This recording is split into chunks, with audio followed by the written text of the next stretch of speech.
YouTube, how's it going? The Goat House is back. Today, we're going through every NFL team, and I'm giving you a player they must cut heading into the 2022 offseason. Some are going to be a little more important to cut than others. Teams need to free cap space. We'll go through these players and how much cap space it'll actually clear for each team. We did a very similar video, but with a free agent I think each team should sign. Recently went up on the channel. Check it out. There's a lot of offseason content on the channel, so check all that out. Covering the draft, free agency, trades. We're going to grade everything pretty much too. So hopefully you join us for that. Our Patreon has similar bonus content, article form. Our Twitter's got constant talk, predictions, rumors, news, everything. Links pinned in the comments. Anything you're looking for. Again, hopefully you can join us for all this great content. Love the NFL offseason here. Here's our Patreon. So we have a live cap space updates with potential cuts, trades, how much cap space that'll clear. I did this for every single team, kind of an article form here. That's on our Patreon. It's linked down below for that. You also get a lot more if you sign up. Graded all the head coaching hires, analysis there, and I recently put this up. Free agency rankings will add to this, and I kind of got predictions. I got first guess on where they'll land free agency, next guess. Right now I have top 40, definitely more to come. So a lot going on that Patreon, just not in video form, and there's definitely more coming, so check it out. Let's start with these AFC East teams. The Patriots, going to go with Henry Anderson, $2.67 million cleared if they do cut him. The Patriots are a little thin on cap space, at least they have positive. I thought about Kyle Van Noy. Could they cut Kyle Van Noy? It's a possibility. I think he's just too good of a player. I mean, he's not as good as he once was, but they would save a little bit more, around $5 million. Thought about it. I just don't think they'd do it, but they could. It's realistic. It's possible. I try to be more as realistic as possible here, though. But Henry Anderson, who we didn't really get to see for the Patriots this year, so they may keep him around. They want to see him play. They signed him for a reason, but they're able to clear $2.67 million, and they kind of need that cap space. They went pretty big in free agency last year. People want them to go big on a receiver. I don't think they're going to do that because they spent so much at receiver last year. Maybe the draft, they look to get better there. Just not a whole lot of wiggle room as we sit. We'll see if they decide to clear some space. Talk about the Jets. The Jets really don't have an obvious one here. I went with Greg Van Roten, guard. I think they actually like their tackles, it sounds like. If they have a clear upgrade over, if they find a clear upgrade over Fant, it's a possibility. But I think they kind of want to find that guard to pair with Elijah Vera Tucker. So they could move on from Van Roten, clear that $3.5 million. It's possible they don't make any major cuts. I try to find one for every team. Some teams are very obvious, like, yes, they got to do that. And there's some teams that's like, they probably won't do that, but there's a shot. Again, the Jets have a lot of cap space, so they don't absolutely have to do this, but maybe they want to clear a little bit more here. Bills, A.J. Klein. He's honestly a key rotation or a depth piece. If a guy like Milano goes down, Klein's pretty solid for them. But the Bills, very, very thin on cap space. They want to make this team from a great team to a Super Bowl winning team. Very thin on cap space. Clear that $5.17 million, and then try to get better. They also have a couple key interior defensive linemen that are free agents. So we'll see what they do. They're going to try to find ways to clear some space, maybe restructure some contracts to clear some more space there. So Klein's an interesting one here where you can clear a little bit. Dolphins, Eric Rowe, decent safety. You can clear $4.55 million. Honestly, Dolphins have the league most amount of cap space, so they don't absolutely have to cut guys to clear space. It's a good thing. You have the ability to clear a little bit here, though. They got some young safeties that are stepping up. Rowe started to play less and less, so they could move on from him. And 4.5, even though they have a lot of cap space, $4.5 million's a pretty decent amount, honestly. It's, you could pay a decent player that amount for this year, so it's definitely useful to clear that space. On to the NFC East, Landon Collins, which would probably be a post-June 1st cut, which would be able to clear them a little bit more of the bonuses. So you save a total of $12 million then. They honestly can cut him early in the free agency process, but just designate him to the league a post-June 1st cut, meaning they won't get that additional. I think it's like $6 million to equal the $12 million cleared until that point. Washington, it could do that. They already have enough cap space. It's not like they need that money now. Let Landon Collins go find a new home. I think it's a possibility. Still a solid player. Just didn't really get the feeling that he fit Rivera's defense all, that great. But again, still a decent player. The Giants is an interesting one. This one, I'm not saying it happens, but it's a very strong possibility. I think Blake Martinez, who's a very solid inside linebacker, the Giants can cut him and clear $8.52 million. It's a lot of money, especially for the Giants, who negative in cap space right now. So they're very thin, and they want to clear that space, maybe get some guys that fit Brian Daboll, Don Martindale, their scheme. That's the question. Does Martinez fit Don Martindale's defense? I mean, he fits the 3-4 inside linebacker role, but he tends to want the guys that are very solid at blitzing from the inside. So we'll see what they decide to do, but that's a pretty good amount that they can clear there. Also, Martinez was hurt this year for the most part. So, again, good linebacker, but with that money out there sitting there available to them, do they move on and try to get better fits here? So, definitely an interesting one. Thought about Kyle Rudolph. They just signed him last offseason. They can cut him and clear about $5 million. So, that's another intriguing one there for the Giants. Cowboys, Blake Jarwin. It's tough for the Cowboys because they don't really have a lot of obvious, blatant, yes, we cut this guy and save money. And that's tough. Usually that's a good thing, but it's tough when you need cap space. The Cowboys are pretty tight in cap space. I think their focus will be on Dalton Schultz. Let's get this guy back. Do we tag him? Do we re-sign him? Do we backload the contract? Because we don't have a lot of cap space now. They can afford to move on from Jarwin, clear a little bit here because they're focused on another tight end, Schultz. They did give Jarwin not too long ago a pretty good, for him, good contract. So do they insist on that working? Do they let Dalton Schultz walk? That's a walk. It's a possibility. Hey, let's just go Jarwin. We take a little bit of a hit there, but we don't have the cap space. Somebody's going to pay Schultz big money. We can't do it. Let's just go with the cheaper option here, Jarwin. That's a possibility. You could argue that whatever tight end you put in there in that Cowboys system, as long as he's decent, can be pretty solid for them. So, interesting decision when it comes to the tight ends here. Maybe they try to keep both, But for the Cowboys, who are pretty, I'm thinking their roster is going to look pretty much the same next year. Besides draft picks, which they've been doing a pretty damn good job drafting.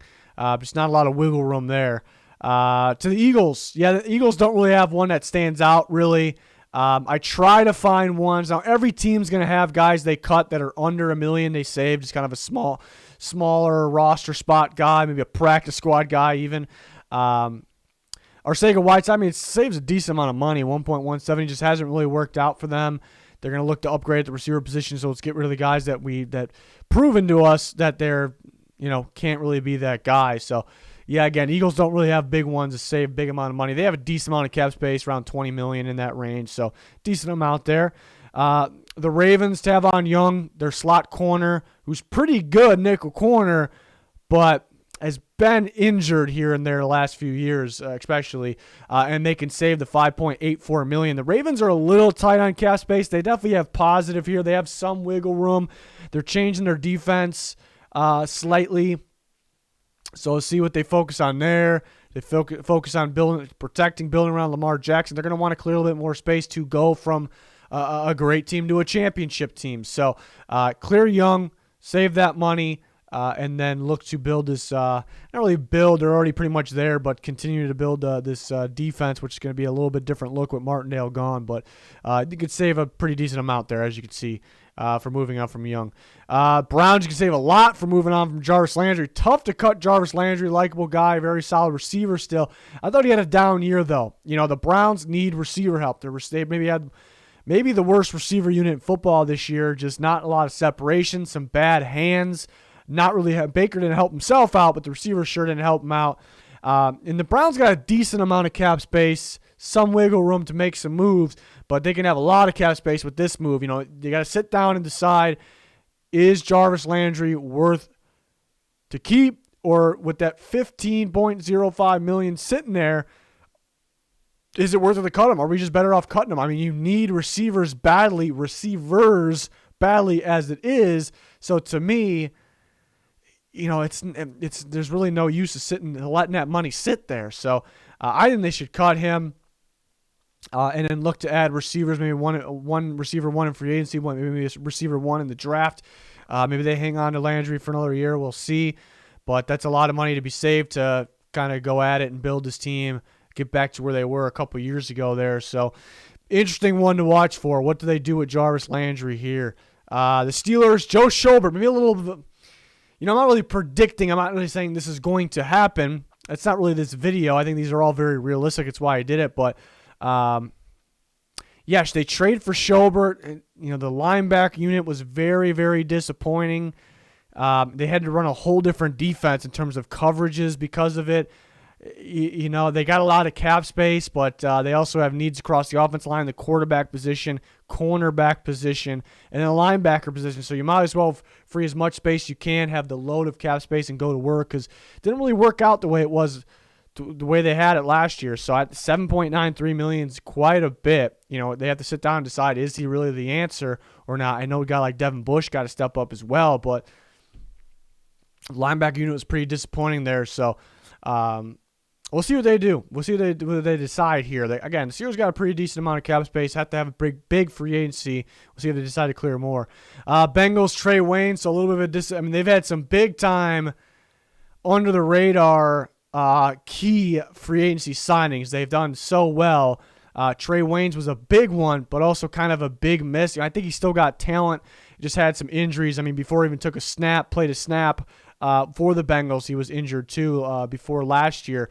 So it's been tough. They've able to develop some of these other corners, and they're able to step up, paying them somewhat of a cheap cost too. So I think they move on from Waynes. They clear a good amount there in $11 million. They go to work on building that offensive line and re-signing some guys, and they have a lot of cap space too. So it's not like they absolutely have to clear this space, but it would definitely help, making this team from a Super Bowl, going to the Super Bowl, to winning that Super Bowl this time around. So it's just kind of a waste of money, it feels like, if Wayne's sitting out there. But again, if he's 100% healthy, he could be solid, I suppose. Lions, easy one here. I definitely expect this to happen. Trey Flowers, their defensive end, their pass rusher, who has been pretty underwhelming. It was a Matt Patricia signing, obviously. He came from the Patriots. Trey Flowers came for the Patriots. And they kind of, moving on from Patricia, bringing in Campbell and Aaron Glenn, they've kind of adjusted their scheme slightly. And I don't really feel like Flowers is the greatest fit for them, and he's been underwhelming on top of it. So you move on from him. You clear a pretty good amount. The Lions got decent cap space. You get quite a bit more here with the 10.38.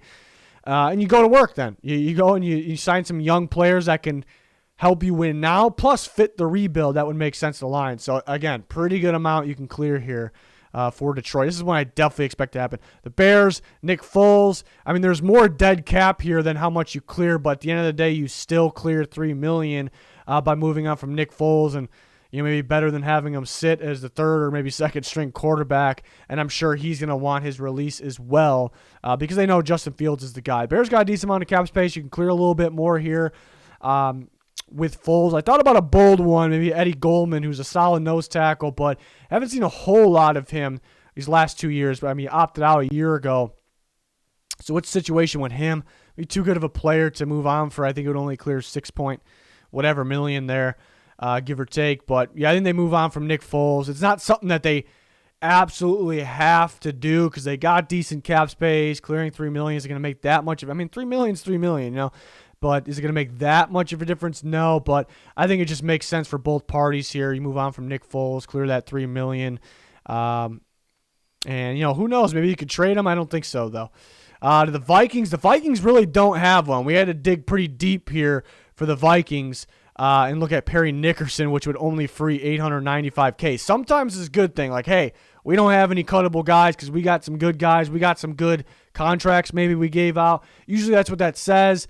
I don't know, though. The Vikings are pretty, they're negative cap space, negative 15 or so. Pretty bad situation there. You kind of wish there was a guy, okay, yes, we can cut that guy. We don't need that guy. And it frees $5 million, $10 million, $15 million. You kind of wish they had that guy. They don't have that guy. So pretty damn tough here for them. Interesting decision with Kirk Cousins' contract, which it doesn't sound like they'll trade him, but trading him would free $35 million, which would be a lot. It's a lot. But they'll probably work on some sort of restructure in some form of his contract to free some space. Interesting decision on Daniil Hunter as well.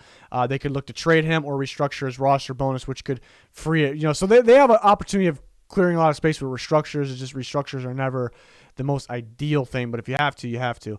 So tough one for the Vikings there. Not a lot of easy ways, I'd put it. The cuts are the easy ways to clear space. So they don't have that. Packers, Preston Smith, still a very solid pass rusher. They adjusted his contract last offseason basically to do this. Basically so they can move on from him after a year and free this space. They're not locked into him. So it really makes sense, and they kind of looked ahead when doing it because they're in a hole in cap space, negative $50 million, but you clear a whopping 12.5 here. That's pretty good. Again, they would love to keep Preston Smith. He's a solid player. They actually value having 3 solid pass rushers, which they do with Preston Smith in there. But you don't absolutely need him because Rashawn Gary really broke out this year, and you have Zadarius Smith, and you need that cap space. You need to clear that cap space. So it just makes sense here. I kind of expect this one to happen. Maybe they look to trade him first, but likely a cut, $12.5 million, and that'll get them going on the long road ahead, I guess, to clear that cap space. A lot of moving around here. The Colts don't really have an obvious one. Maybe a little bold here with Jack Doyle, kind of declining a little bit. Mo Alley Cox is a free agent. I still think he has upside. Maybe go with him. I think the Colts system is built for the tight end to thrive, so there should be better play at the tight end position, in my opinion. I think you can buy a guy for cheap, basically, and he can thrive there. Doyle, I think he was even talking about retirement soon. I think you move on, make a business decision. I know they maybe a little bit of attachment to him. Make a business decision, clear that $5.45 million there. That could help you out, but the Colts might not make a big move. They might cut some really small, clear $500K. A lot of these teams are. I try to look for the ones that'll save millions. It's a possibility. Maybe it's tough to see, but I think the smart business decision would be to do so, but we'll see. Tennessee, yeah, tricky one with Tennessee. I thought about the Jackrabbit. Thought about Janoris Jenkins. You free $7 million, but it just doesn't make sense to me. I think quality corner, very good defense this year. Tennessee, keep him for another year. $7 million. I mean, they need cap space. That's the problem. They're negative right now, but I don't know. I think you take a step down. Maybe the bad thing would be too much confidence in Caleb Farley staying healthy. You're set with Fulton on the other side. I don't know. I think I'd rather them keep the Jackrabbit if they're desperate. I mean, they are looking pretty desperate to clear space, so we'll see what they decide to do. It's a tricky one.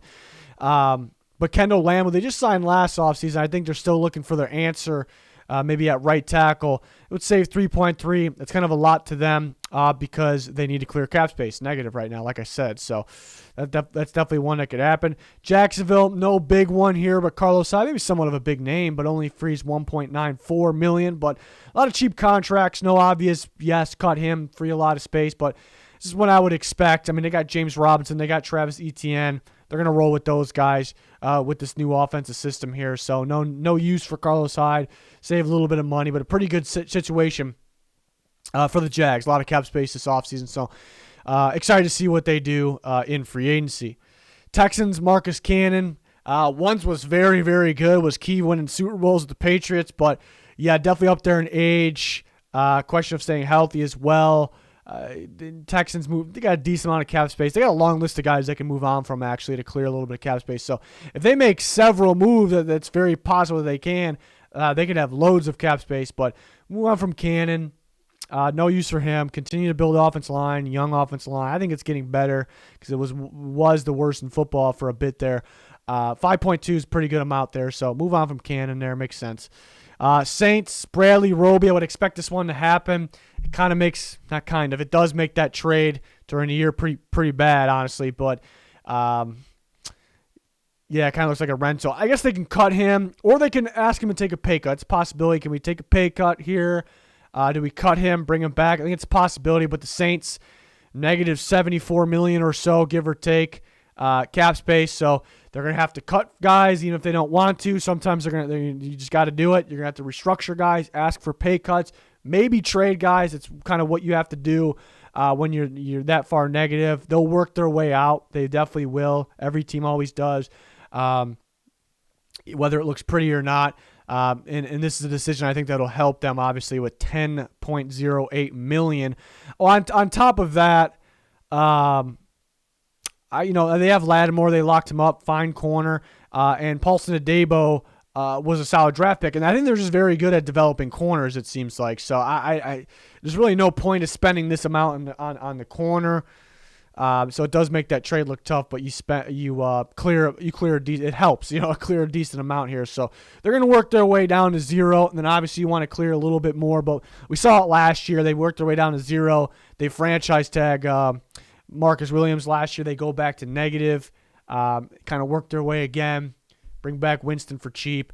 You can see some similarities there. Just don't expect anything major here for them. In terms of signings, I suppose. But maybe they don't bring any of their guys back. They probably want Teron Armstead back, but maybe they let their guys walk, work their way into positive, and try to get something new. That's a possibility as well. It's going to be interesting. It's always interesting to see how the teams approach to clearing that amount of cap space. Tampa Bay, Cameron Brate is a tough one, too, because it might not happen. I'm not predicting this one to happen, but and why I say that is because Gronk's a free agent. He might retire. O.J. Howard's a free agent. It kind of leaves Cameron Brate, but Buccaneers are going to have $3 million, give or take, in cap space. That's pretty low. At least it's positive. There's a lot of teams in way worse situations, but they have a long list of key free agents, and now they have a need at the quarterback position. So what they're going to do is they're going to pick out the major key free agents. They're going to have to let some key free agents go. They're going to have to pick out the major ones. They're going to have to sign them, probably backload the contract. Still going to take a little bit of cap hits from this year. Remember, they have around $3 million. And they want to go big at quarterback. We heard that they're in on Deshaun Watson. Russell Wilson doesn't mean they're going to get them, but they're going to have to clear up to that amount to clear it as well. Probably some restructures in there, cutting some guys. They're going to have to make some tough decisions. So they may have to devalue the tight end position here in order to get more important key players back and in to Tampa. So 5.34 is a pretty good amount for them here. But it might be thin at the tight end position. I'd say just draft one. Mid-rounds, that'd be my take. Tough decisions coming for Tampa, though. Team we're watching. Panthers really don't have one. I look at a couple offensive linemen that didn't really work out for them. They basically gave, kind of doing this video, just doing all my offseason content, and just I kind of looked through the details of contracts always, and I came across the Panthers, what they gave Pat Elflein and Cam Irving last offseason was almost the same. Elflein has an extra year, actually, compared to Irving, but similar cap hits, similar dead cap, similar amount cleared if they move on from them, which was interesting. Both interesting signings at the time. I guess I didn't mind the Irving one because he had some good play with the Chiefs. So they may not move on from either, honestly, because they just signed him last offseason. They don't have an obvious cut. Their cuts will probably be, the very small players that, not a lot of people know that it'll be cheap clearing cap space savings there. But if it's between Elflein, they might not cut either Elflein or Irving. I'd rather keep Irving. I take the tackle. I keep the tackle. Elflein, move on from him, 2.07. The Panthers have a decent amount of cap space. They probably want to clear more because they want to build an offensive line and get a quarterback. Might be pretty pricey. Not a whole lot of needs, but some major ones there. Quarterback, offensive line. So tough one there. Kind of wish they had. They have a decent amount of cap space. We'll see what they do. Falcons, Tyler Davison, their nose tackle, $3.8 million. He's been decent for them. I think enough's enough, though. I think you got to go plug in a better player next to Grady Jarrett because you can get a lot more out of Grady Jarrett, who's a very good football player. And the Falcons are very tight cap space. I think they're negative right now. They actually have a decent amount of future. Next year definitely opens up a bit. The year after, I think a league most projected. Of course, those numbers will change. It's 2 years away, but it's looking pretty. It's looking pretty good. So I think, but right now you need to clear some space. I think you clear that $3.8 million. Maybe restructure some contracts. Anybody you sign, you can backload it because you got future money, future space, I should say. So this is one they can move on from here. Broncos didn't really have any major ones here. Deshaun Hamilton, remember they were about to trade him. I believe it was to the 49ers. And then he got injured during practice, I think it was. So that was tough, obviously. So that didn't happen. Looks like they're going to move on from him. They got plenty of receivers. It actually saves a decent amount, more than you would think with a guy like Deshaun Hamilton, $2.18 million. Broncos got plenty of cap. They want to clear more. They want to go big this offseason, whether it's acquiring a guy in a trade that has a big cap hit or signing guys, re-signing guys as well. They got quite a few free agents that linebacker position. So we went from Hamilton, 2.18 looks pretty good there. Raiders don't have any obvious ones. This is an interesting one. Denzel Good, who we got injured the first game of the year, I believe. Who's solid for them? He's got versatility. He can play guard, tackle as well, but new staff in there. Somewhat younger offensive line. Maybe they decide, hey, we'll move on from him, clear a pretty good amount, 4.18, because we don't know what he can do for us. This new staff, he was just injured, so this one's up in the air, but free that space, focusing on completing the offensive line, get receivers, looking at defense as well. And then the Raiders got a decent amount. They got a lot for the future, too. Raiders looking pretty good future cap. So do they use that future cap this year? So we'll see. Chargers, Brian. Yeah, this is one I expect to happen. Brian Bulaga was a very solid right tackle, had a very solid career. He just can't stay healthy. Chargers want to get more of a guy they can rely on there. And the Chargers got a load of cap space, so they don't really need to free this cap space. It's a lot, though. Then you can have an insane amount of cap space. The Chargers are a team that they want to go from good, kind of borderline playoffs, to not only making the playoffs, but maybe making a run at Super Bowl, kind of doing something what the Bengals did. They weren't as bad as what the Bengals used to be, but you get my point, I think. So clear that extra space, get more reliable, available, I should say, right tackle. And Herbert can manage with a decent offensive line. The offensive line got a lot better. So I think, honestly, clear the space, focus on getting receivers that can catch the ball, focus on stopping the run on defense, linebacker, defensive line. They maybe one other corner in there as well. So this is one I would expect to happen, actually. Chiefs, Anthony Hitchens would expect this one to happen too. The Chiefs got a couple young linebackers that they really like. Nick Bolton was fantastic. They can move on from Hitchens, save the $8.44 million. The Chiefs are pretty thin on cap. They're in that, what are they, in that $6 million range heading into free agency. But Patrick Mahomes has a very, very restructable contract. Yes, you're going to push pretty big cap hits to the future with that, and there's always a downside to that. The cap doesn't really disappear. Some people, for some reason, think that.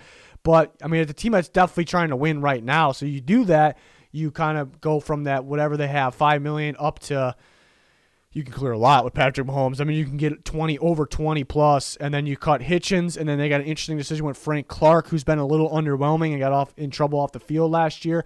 The Chiefs, just like that, could have one of the better cap space situations of the offseason.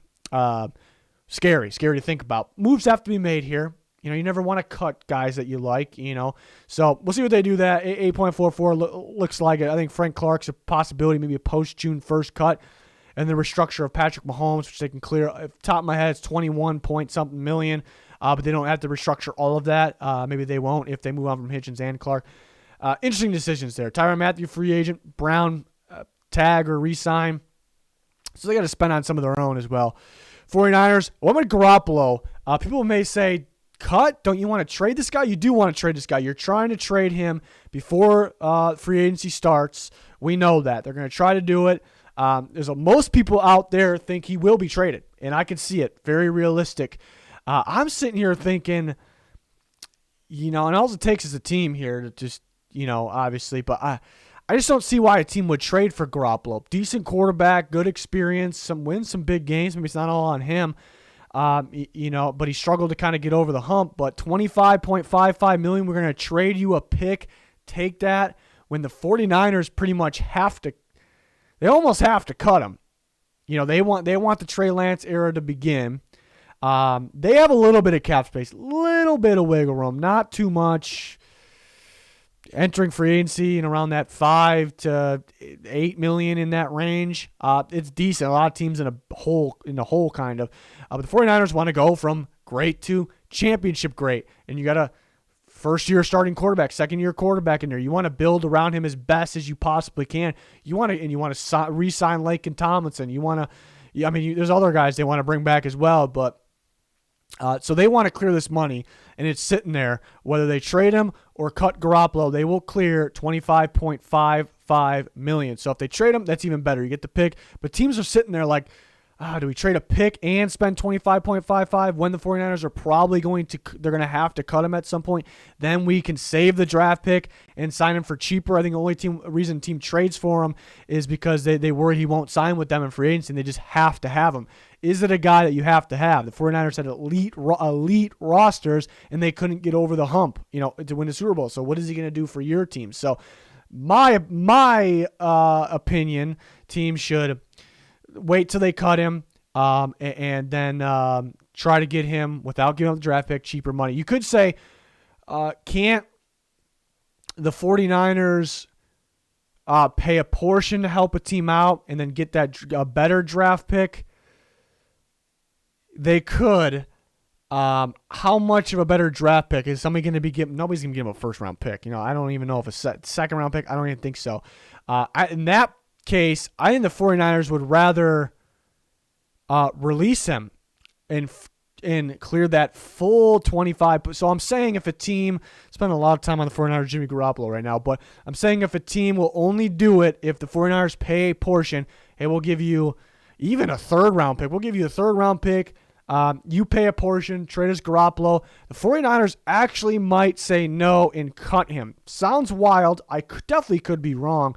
But that 25 point, it depends on how much of a portion. If they're paying a little bit of the portion, yes, they'll do it. But that $25.55 million is a lot of money that they want to clear to get their own back plus build around Trey Lance. So interesting decisions here. It's something to watch for Jimmy Garoppolo. Other than that, D Ford, too many injuries. They only clear a little bit. I want to say about $2 million if they cut him, but if they make it post June 1st, which they'll likely do, they'll clear a bit more. You just don't get the extra amount cleared until after June 1st, so that's something to look out for as well. Again, Garoppolo could be traded. Cardinals actually have a couple guys they can move on from. Thought about Jordan Phillips as well, but Devon Kennard, not much use for them at all. $4.85 million. The Cardinals are very thin on cap space, but they can clear some with some cuts here. But they move on from him. Clear that. 4.85 is a lot, for a guy that's not much use for them. So that's to me, it's an obvious one. Seahawks don't have an obvious one. They may not. They may only do the smaller options. They signed Kerry Hyder last offseason. Not much use to them. Honestly, they got plenty of these guys that are probably better. Dunlap's better. Darrell Taylor's better. They got other options, depth options. They want to, it's either kind of go big or go home with them. If we can get a clear cut, our best new pass rusher, let's go get them. If not, we have these depth guys. So really no use for Hyder. In my opinion, you only clear $2 million. They have a decent amount of cap space. So there's a shot they don't even do it, but they don't have an obvious one to really move on from. And then the Rams don't have one either. Grant Haley, not too many people probably know who he is. He only cleared $965K. The Rams have some key free agents, and they want to build that. They don't want to stay the same. They want to be that Super Bowl team that can dominate next year, win it again. So it's hard to repeat. Is Aaron Donald going to retire? Is Whitworth going to retire? So they want to clear some space. Stafford, if they extend him, does he want an extension? It could push some money back, clear that. Some restructable contracts there. So they'll find ways to clear some space, but they don't have one cutting one, only south of this number here, this number with Haley, and then south of there. So, not too obvious options for the Rams. Every team's different here. Some teams you must clear space. Some teams don't really need to. Some teams have this guy like, yes, we don't need him, cut him, free a good amount. So we're all over the place. That's why free agency offseason is so fun. It's just every team is unique. Every team's different. Just can't wait to see the approach. Pretty unpredictable sometimes. There'll be some surprising cuts as well. But on our Patreon, we kind of have a list of options, cap space clearings, amount of money, a lot of predictions, rankings. Definitely more to come on the channel, on Twitter, on Patreon. We got all of it. All the NFL content you can think of. We got you. So join us. Like, subscribe, turn notifications on. We much appreciate it. Again, check out those important links pinned in the comments. But that is going to do it for this one. Thanks for watching. Goodbye.